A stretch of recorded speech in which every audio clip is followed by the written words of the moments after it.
भगवान जगन्नाथ और मां बिरजा के आशीर्वाद से आज जाजपुर और ओडिशा में विकास की नई धारा बहनी शुरू हुई है। आज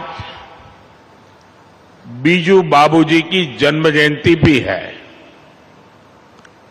ओडिशा के विकास के लिए, देश के विकास के लिए बीजू बाबू का योगदान अतुलनीय रहा है।